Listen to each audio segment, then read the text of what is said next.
Now, what is this Jupyter Notebook? So as it is stated over here, Jupyter Notebook is basically a browser-based interpreter that allows us to interactively work with Python. So this is just a screenshot. So let's head on to actual Jupyter Notebook and start working with it. So we have to create a new notebook first. So to create a new notebook, we have this new tab. I'll just click on this new and I want to work with a new Python 3 file. So I'll click on Python 3. Now I will go ahead and give the notebook a name. So I will name this as, let's say, let me keep P to be capital over here.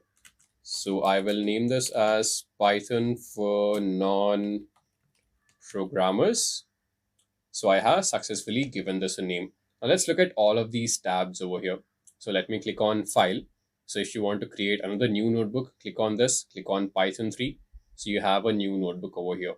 So similarly, let's say if I have to open a new file which is present in my system, you click on Open.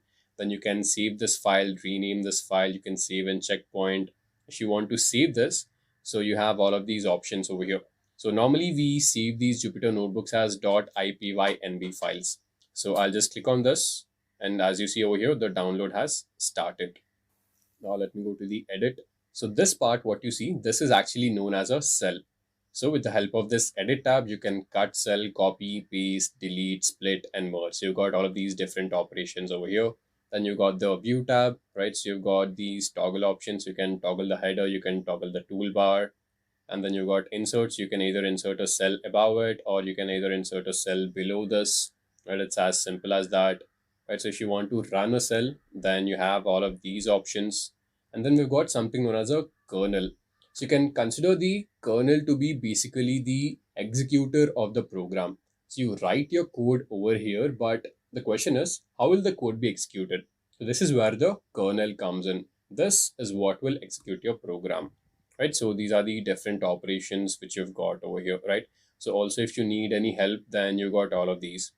Now, let's say instead of clicking on all of these tabs, if you wanted to work with shortcuts, so just click on this keyboard shortcuts and you got all of these different keyboard shortcuts, right?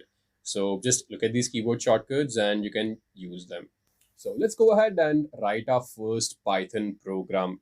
Now, let's say I like the movie 300 very much and I absolutely love this dialogue. This is Sparta. So I'll just type in that. So I'll type in print and then I'll type in this is Sparta. Now I'll click on run. So as you see, we have successfully executed our first line of Python code. So guys, you're on your way to hacking NASA systems. Isn't it just amazing, right? So you've just taken the first step to learn Python. Now there's a lot to learn. So we'll be learning all of them in a step-by-step approach. So get your seatbelts ready.